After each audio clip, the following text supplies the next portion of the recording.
বন্ধুরা, আজকের নাটকে আপনারা দেখবেন কিভাবে একটি সাধারণ ভুল পুরো জীবন বদলে দেয়। নাটকের এই আবেগঘন মুহূর্তগুলো মিস করবেন না, শেষ পর্যন্ত দেখুন। মা, আমি ডাকছিলাম। হ্যাঁ বাবা, একটু বলো, খারাপ। তাড়াতাড়ি বলো। আমার আবার দোকান থেকে আবার নরসিংদী যাইতে হবে মাল আনার জন্য। আমি কিছু কমু না, ও জানি তোরে কি কইতে চাইতেছে। কি বলবে বলতে বলো। মা, আমি আলাদা হয়ে যেতে চাই। তুই আলাদা হয়ে যাইতেছিস মানে? কি বলতেছিস এসব? শুধু তাই না, আমি আমার ভাগের সম্পত্তি অর্ধেক অর্ধেক বুঝে নিতে চাই। তুই কি বলতেছিস তুই জানিস? আমি তো না জেনে না বুঝে কথা বলছি না, আমি যেটা ভাবছি সেটাই। মা, তোমার ছেলের মাথা খারাপ হয়ে গেছে, পাগল হয়ে গেছে। ওরা ডাক্তার দেখাও, আর না হলে হুজুর ডেকে নিয়ে এসে ঝাড়ফুঁক করাও। আমাকে ডাক্তার বা ঝাড়ফুঁক করার কোনো কিছু নেই। আমি যেটা বলছি না, এটা আমি সুস্থ মস্তিষ্কে বলছি। আমার ভাগ চাই, সোজা কথা। স্বাধীন, তোর এত অধঃপতন হয়েছে? আমার কোনো অধপতন হয়নি, আমি আমার ভাগ চেয়েছি। স্বাধীন, তুই এই জন্য আমার এখানে ডেকে নিয়ে আইছস? আগে জানলে তো আমি কখনোই এখানে আসতাম না। কেন মা, আমি কি এমন অন্যায় করেছি? অন্যায় না, তুই অপরাধ করছিস। অপরাধ? কিসের অপরাধ? বাবার ওয়ারিশ হিসেবে আমি সম্পত্তি চাওয়াটা কি আমার অপরাধ? হ্যাঁ, অপরাধ। কিসের অপরাধ? তাহলে কি আমি আমার বাবার সম্পত্তির ভাগ পাবো না? না, পাবি না। কেন পাবো না? আরে উনি কি তোমার সন্তান, তাহলে আমি কে? আমি কি তোমাদের নাজায়েজ? এই হারামজাদা, তোর সাহস হয় কত বড়? হ্যাঁ, তুই কার সম্বন্ধে কি কথা কইস? হ্যাঁ, আর একবার এরকম কথা বললে তোর জিপটা টেনে কিন্তু আমি একদম কুত্তা দিয়ে খাওয়াই দেবো। হারামজাদা, ছাড়। তোর এত বড় সাহস হয় কেমনে? তুই আমার সামনে দাঁড়িয়ে মারে তুই এরকম কথা বলিস? বাবা মারা গেছে 7 দিনও হয় নাই, তুই এখনই সম্পত্তির ভাগ বসাচ্ছিস? তুই এত সাহস কোথায় পাস স্বাধীন? আচ্ছা, তোর কি হয়েছে? হ্যাঁ, তুই তুই এত তাড়াতাড়ি আমার পরিবারটারে এরকম আলাদা করে দিতে চাইতেছস কেন? যেখানে মায়ের গর্ভ থেকে সন্তান ভূমিষ্ঠ হয়ে আলাদা হয়ে যায়, সেখানে ভাইয়ে ভাইয়ে আলাদা হবে, এটা তো অস্বাভাবিক কিছু না।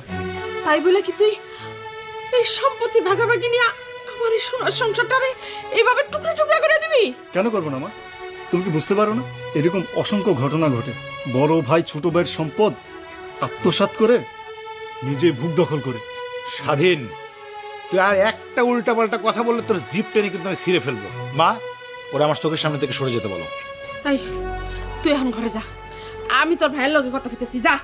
ভাইয়া, ঘরে চলো। এই বিষয়ে তো পরেও কথা বলা যাবে। কেন? পরে কেন?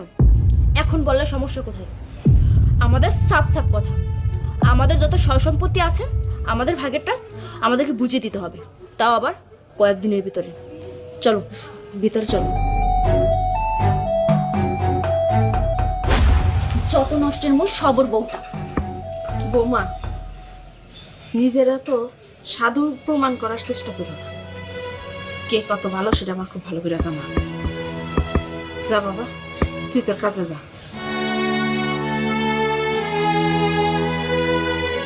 দাঁড়াও, নাস্তা করে সকালে তো চা খাওনি, তুমি একটু ওয়েট করো, আমি নিয়ে আসছি। তোমার চা তুমি খাও। হ্যালো ভিউয়ার্স, আজকের নাটকের অভিনয় এবং মেকিং এক কথায় অসাধারণ। বিশেষ করে এই দৃশ্যের পর গল্পের মোড় যেভাবে ঘুরেছে তা সত্যিই দেখার মতন। চলুন দেখে নিই।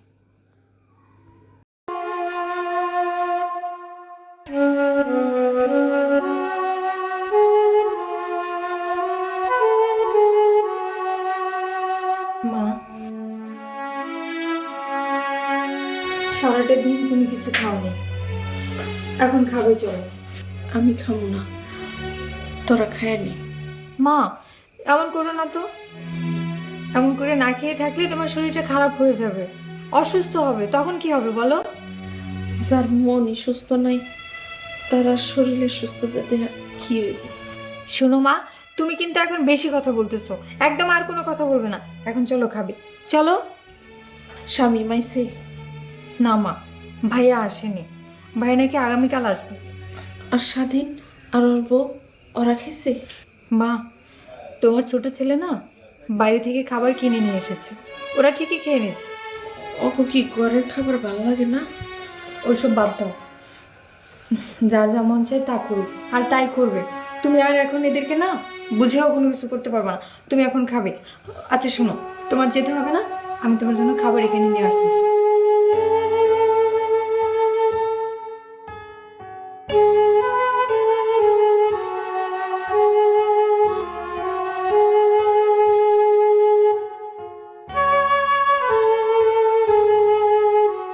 এই যে তোমার কফি।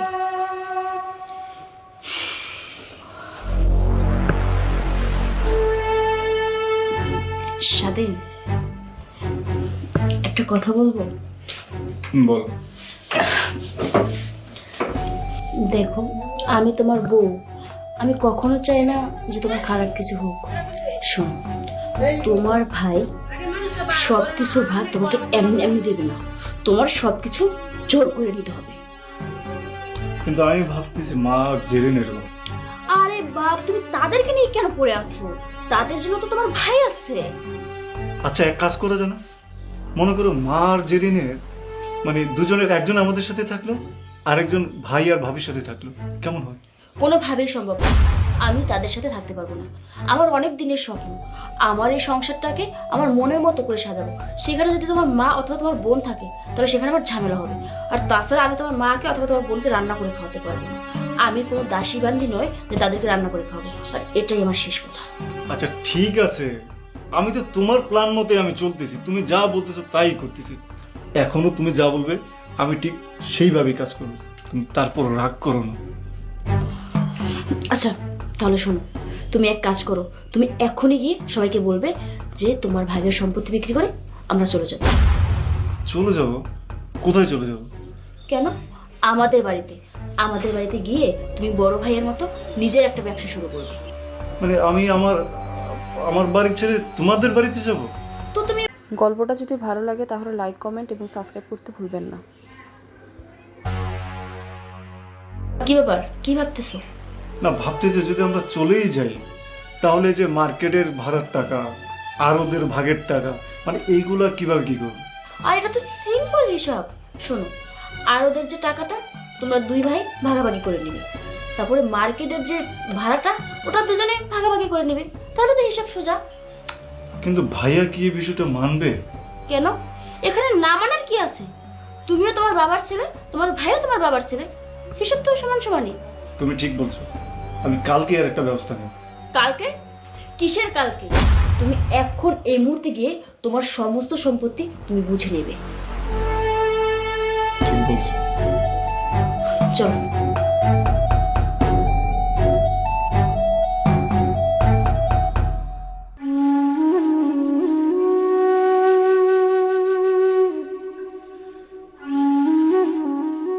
মা,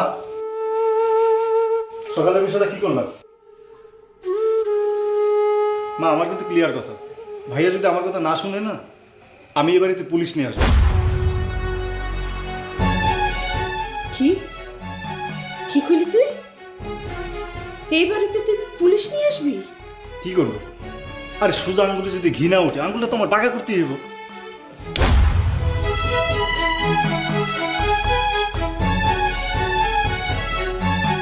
যা, এখন আমার চোখের সামনে থেকে সরে যা, যা কইলাম। যাইতেছি, তবে আমার বিষয়টা একটু ভাইয়া দেখো।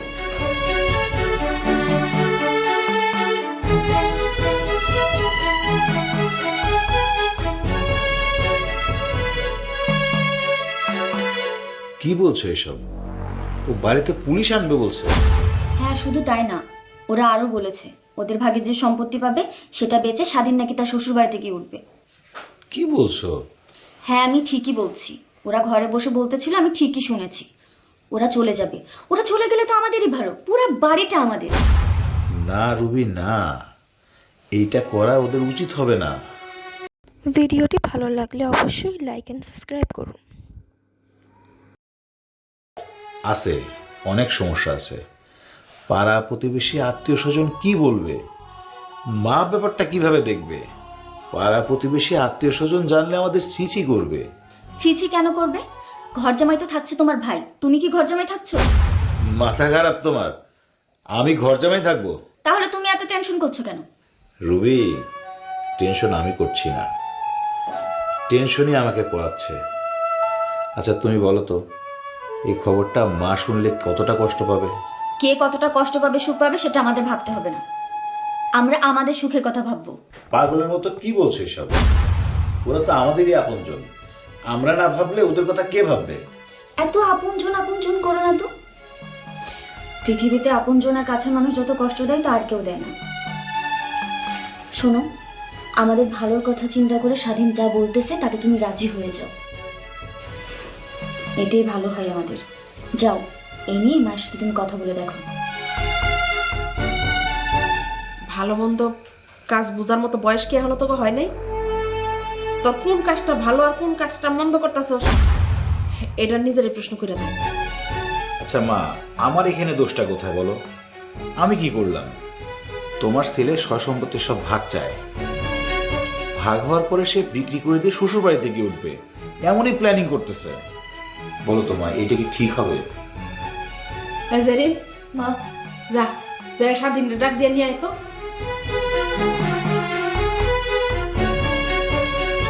সত্যি সত্যি যদি এই কাজটা হয়, আমরা কি গ্রামে মুখ দেখাতে পারবো বলো? আমার বাবারে গ্রামের লোকজন এত সম্মান করত, তার সন্তান তো আমরা। বাবার মান সম্মান থাকবে?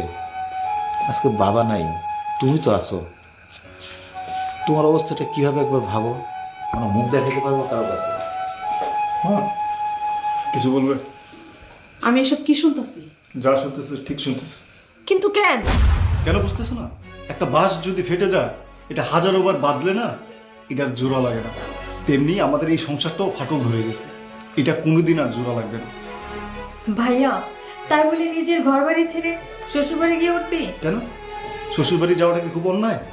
তোর বোর পাল্লায় পড়া তো দেখি তোর বিবেক বুদ্ধি সবকিছু মধ্যে ঘুনে ধরছে। হ্যাঁ, আমার বিবেক বুদ্ধি সবই গেছে, কারণ মানুষ বিয়ের পর সংসার করে বউর সাথে, তাই বউর কথাই শুনতে হয়, যেমনটা তোমার বড় ছেলে শুনে। স্বাধীন, মুখ সামলায় কথা বল।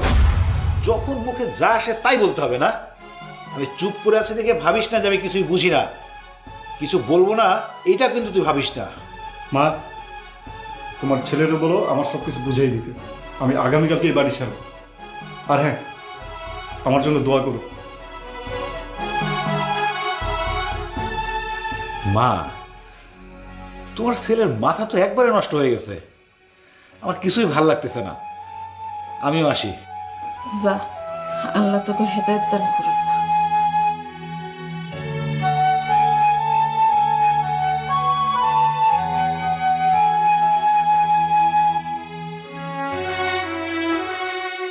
মা, ও মা, বাবা কেন আমাকে ছেড়ে চলে গেল? বাবা চলে যাওয়ার পরে থেকে সংসারের মধ্যে কেমন জায়গার সম্পত্তি নিয়ে অশান্তি শুরু হয়ে গেল। এখন তো মনে হইতেছে যে নারীর স্বামীর কোনো সম্পত্তি নাই সেই নারী সবচেয়ে সুখী। আজকে আমার স্বামীর এত সয় সম্পত্তি আসিল দেখে আমার 2 সন্তান সম্পত্তি নিয়ে রাগারাগি ভাগাভাগি করার সুযোগ পাইছে। এমন দিন দেখার আগে আমার মরণ হইলেই ভালো হতো। মা, চুপ করো তো, এই ধরনের কথা আর তুমি কখনই কমো না। সব চলে যাক, আমার মা তো থাকবে, মারে নিয়ে আমরা থাকবো। কি ব্যাপার, তুমি এভাবে বসে আছো কেন? কিছু না। তোমাকে এমন দেখাচ্ছে কেন? এই তুমি ওঠো তো। আমার সোনার সংসারটা এইভাবে নষ্ট হয়ে যাবে? নিজে হাতে গড়ে তুলছে এই সংসারটা, এইভাবে ভেঙে যাবে? তোমাকে এত কিছু ভাবতে হবে না, যেটা হবার সেটা তো হয়েই যাচ্ছে। এই জন্যই তো এত কষ্ট পাচ্ছি। বাবা থাকতে বুঝি নাই বাবা কি। আমার ব্যবসা পরিচালনা করার জন্য, এই সংসার দেখার জন্য বাবাকে কখনো দরকার হয়নি। আমি নিজে হাতে আমার ব্যবসা বড় করছি, এই সংসারের খুঁটি নাটি, তোমাদের ইচ্ছা অনিচ্ছা ভালো লাগা সব কিছু আমি পূরণ করছি। বাবা শুধু ছায়ার মতো আমার মাথার উপরে ছিল। আজ বাবা নাই, আমার সোনার সংসারটা, নিজে হাতে গড়া আমার সংসারটা ধ্বংস হয়ে যাচ্ছে বউ। আমি কিছুই করতে পারছি না। বাবা থাকতে কেউ বোঝে না যে বাবা কি। আজ কয়দিন হলো না বাবা নাই, এর মধ্যে আমার সংসারটা শেষ। তুমি এত ভেঙে পড়ো না তো, সব কিছু ঠিক হয়ে যাবে। ওরা যেতে চাচ্ছে, ওদেরকে যেতে দাও। আরে বউ, তুমি বুঝতে পারতেছো না কেন? ওদের যেতে দিলেই কি সব ঠিক হয়ে যাবে? আমার নিজের হাতের গড়া সোনার সংসারটা কি সব ঠিক করে দেবে? সংসারটা কি আবার আগের মতো থাকবে? তাহলে তুমি কি করতে চাচ্ছ? যা করার আমি কালকেই করব।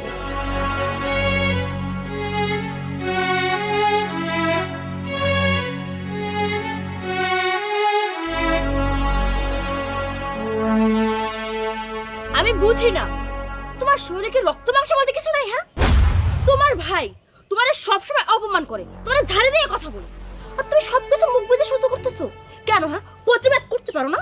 আর আমি তো করতেছি প্রতিবার। আর তাছাড়া আমি তো এর আগে ভাইয়ের সাথে কখনো উঁচু গলায় কথা বলিনি। বলনি তো কি হয়েছে, এখন বলবা। এরকম যদি ম্যাও ম্যাও করো না, তোমাকে কেউ সম্পত্তির ভাগ দিবে না। আর তাছাড়া বড় ভাই তো তোমার সৎ ভাই, তাকে তো ভয় পাওয়ার কি আছে? শোনো, জোর করে সম্পত্তি আদায় দিবে না। দেখো, এইভাবে বলাটা ঠিক হবে না। মা ভাইয়ে কষ্ট পাবে, আর আমরা যা করছি একটু বেশি বেশি হয়ে যাচ্ছে। ও আচ্ছা আচ্ছা, এখন ভাইয়ের প্রতি মায়ের প্রতি ভালোবাসা উতলে উঠছে, তাই না? শোনো, তোমার সম্পত্তি যে তুমি গল্পটা যদি ভালো লাগে তাহলে লাইক কমেন্ট এবং সাবস্ক্রাইব করতে ভুলবেন না। ডিসিশন তোমার। আরে না না, আমি তোমার কথা মতো সবকিছু করব। সবকিছু তো করেই আসতেছি তোমার কথা মতো। তুমি শুধু এরকম যাই যাই করো না, তুমি আমার পাশে থাকো। আমি আজকে এটার একটা বিহিত করব। আচ্ছা ঠিক আছে, চলো। চল।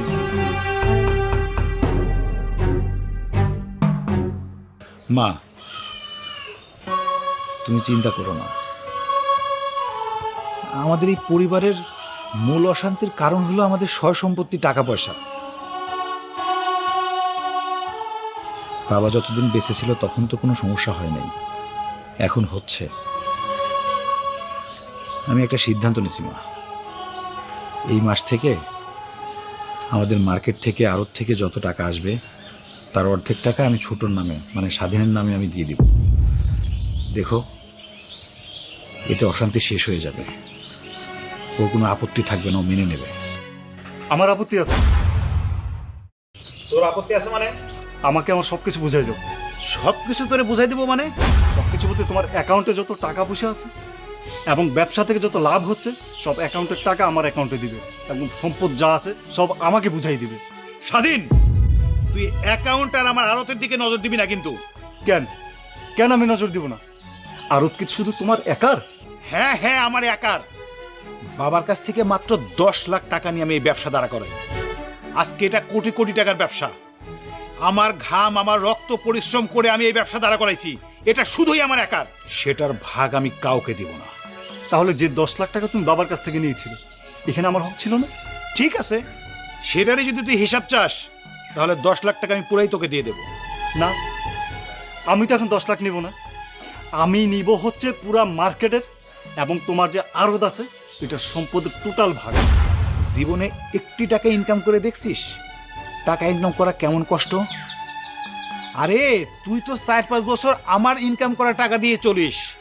তোরে কতবার বলছি তুই আরতে বয়, সংসারটারও দেখাশোনা কর। একটা দিন, একটা ঘন্টা তুই সময় দিছিস? 1 বছর হলো বিয়ে করছিস।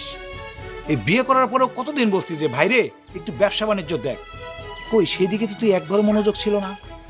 আর এখন আসিস তুই টাকার হিসাব নিতে, না ব্যবসার হিসাব নিতে। এত বড় আড়ত, এত বড় মার্কেট থাকতে আমি কোন দুঃখে তোমার সাথে কাজ করতে যাব?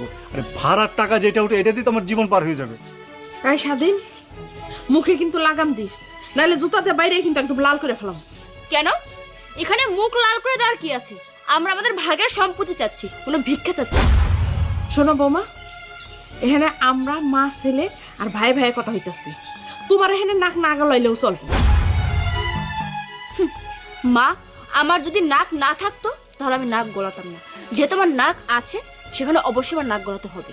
সাথী, সবার সামনে এভাবে মায়ের সাথে কথা না বললেই পারো। এই, আপনার কাছ থেকে আমার শিখতে হবে। হ্যাঁ, আমি কার সাথে কিভাবে কথা বলবো? চুপ করো সবাই। আমি সাফ সাফ সবাই একটা কথা বলে দিই, মা তুমিও শুনে রাখো, আমি আরো তার মার্কেটের হিসাব কাউকে দিব না, এটার ভাগও কাউকে আমি দিব না। কি বললে? ভাগ দিবে না? আরে আমারও তো ভাগের দরকার নাই। এখানে কিসের ভাগ হবে? কিসের ভাগ হবে? তুমি তো আমার আপন ভাই না, তুমি আমার সৎ ভাই। তো এইখানে যত সম্পদ আছে টোটালটা আমার নামই হবে।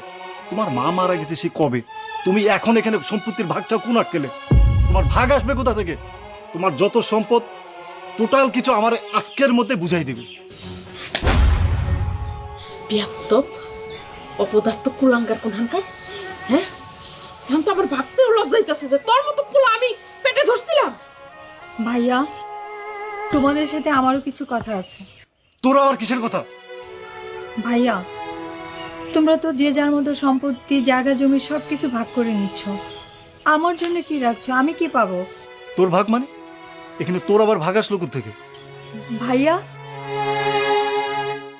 মা আমাকে বলতে দাও।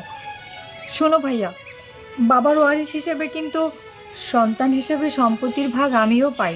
তোমরা সবাই যদি নিজেদের মতো করে সব কিছু নিয়ে নাও, তাহলে আমার জন্য কি রাখলে? আমি কি পাবো? এই, তোর এখানে ভাগ আসলো কোথা থেকে? তোর মনে নেই তোর বিয়েতে কত টাকা খরচ হয়েছে? তোর বিয়ের সময় বরযাত্রী খাওয়ানোতে এখানে 5-7 লাখ টাকা খরচ হয়েছে। তারপরে বিয়ের পর তোর জামাইয়ের যে ব্যবসা দিয়ে দিছে 20 লক্ষ টাকা দিয়া, সেটা ভুলে গেছোস? এখানে আমাদের দোষ কোথায়? তোর জামাই ব্যবসায় লস করছে, তার কিছুদিন পরে রোড অ্যাক্সিডেন্টে সে মারা গেছে। তোরে কি ওখানে ফালাই রাখছি? তোরে তো আবার আমাদের কাছে নিয়ে আসছি। তুই যে এখানে আসোস, তোর খরচ হচ্ছে না? তোর পিছনে টাকা খরচ হচ্ছে না?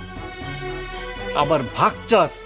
ভাইয়া, আমি জানি একটা মেয়েকে বাবা আদর যত্ন সব কিছু দিয়ে বড় করে, পড়াশোনা করায়, বিয়ে শাদী দেয়। এই জন্য নানা রকমভাবে নানান খরচ হয়। আর সেজন্যই হয়তো বা বাবার সম্পত্তিতে ছেলেদের থেকে মেয়েদের ভাগ থাকে অর্ধেক। এটাই নিয়ম। আর আমিও তাই সমান ভাগ চাই না ভাইয়া। আমি আমার ন্যায্য ভাগটাই চাই। অর্ধেক হিসেবে যা আসে সেই ভাগটাই তোমরা আমাকে দিও। শোনো ভাইয়া, এই সম্পত্তির ভাগটা তো আমি নিতাম না। তোমরা তো জানো আমি আর কোনোদিনও বিয়ে করব না। আমি আমার অনাগত সন্তানকে নিয়ে বাকিটা জীবন পার করে দিতে চাই। ভাইয়া, আমার ব্যাপারটা নিয়ে তোমরা একটু ভেবে দেখো। আমি গেলাম। আমার সাফ সাফ কথা, আমার সম্পদ থেকে আমি এক কানা করি আমি কারণে দিতে পারবো না। ও হ্যাঁ, মা না, এই মহিলার দায়িত্ব আমি নিতে পারবো না। এই মহিলার দায়িত্ব নেবে তোমরা। মাকে তুমি দেখতে পারবে না মানে? মা কি শুধু আমাদের একার, যে শুধু আমরাই দেখবো? স্বাধীন যা বলেছে একদম ঠিক বলেছে। আমরা এই বাড়িতে কারো দায়িত্ব নিতে পারবো না। এই বাড়িতে কেউ থাকতে পারবে না। আপনারা সবাই এই বাড়ি থেকে চলে যাবেন, এটাই আমার শেষ কথা। ছোট বউ, এইসব তুমি কি কইতেছো? আমি এই বাড়ি ছেড়ে চলে যাবো মানে? প্রতিটা মায়েরই একটা স্বপ্ন থাকে যে তার স্বামীর সংসারে, তার স্বামীর কবরের পাশে তার একদিন জায়গা হইব। আজ আমার এই সংসার, আমার এই বাড়ি, এগুলো ছেড়ে আমি চলে যাবো, এগুলো তুমি কি কইতেছো? স্বাধীন, তুই এগুলো কি বলতেছিস ভাই? আমরা কোথায় যাব? মা কোথায় যাবে? আমি মাকে নিয়ে কোথায় যাব? তুই পাগলামি করিস না ভাই। কিসের পাগলামি? এখানে তুই পাগলামি দেখলে কোথায়? আমি যা বলছি না, একদম সুস্থ মস্তিষ্কে বলছি। তুমি আজকেই সবারই নিয়ে বাড়ি থেকে বেরিয়ে যাও। ঠিক আছে, তুই যা চাস তাই হবে। আমি তোর নামে এই বাড়ি, আড়ত, মার্কেট সব দিয়ে যাব, কিন্তু আমার একটা শর্ত আছে। আমি সব কিছুর বিনিময়ে তোর কাছে আমি একটি জিনিস চাই। তুই কত টাকার বিনিময়ে আমার মায়ের স্বপ্নটারে পূরণ করতে দিবি? আমি আমার বাবার কবরের পাশে আমি মায়ের জন্য 3.5 হাত জায়গা চাই। এই জায়গা আমি তোর কাছ থেকে কিনে নিতে চাই। কত টাকা লাগবে তুই তোর বল? তুই যা চাইবে আমি তাই দিব। বিশ্বাস কর ভাই, আমাদের যত সয় সম্পত্তি আছে সবকিছু বাবার নামে আর তোর নামে। আমার নামে কিচ্ছু নাই, কিচ্ছু আমার নামে নাই। তোর কেন বলি নাই জানিস? তুই তো ছোট, কষ্ট করে ইনকাম করা টাকা পয়সাগুলো তুই। গল্পটা যদি ভালো লাগে তাহলে লাইক, কমেন্ট এবং সাবস্ক্রাইব করতে ভুলবেন না।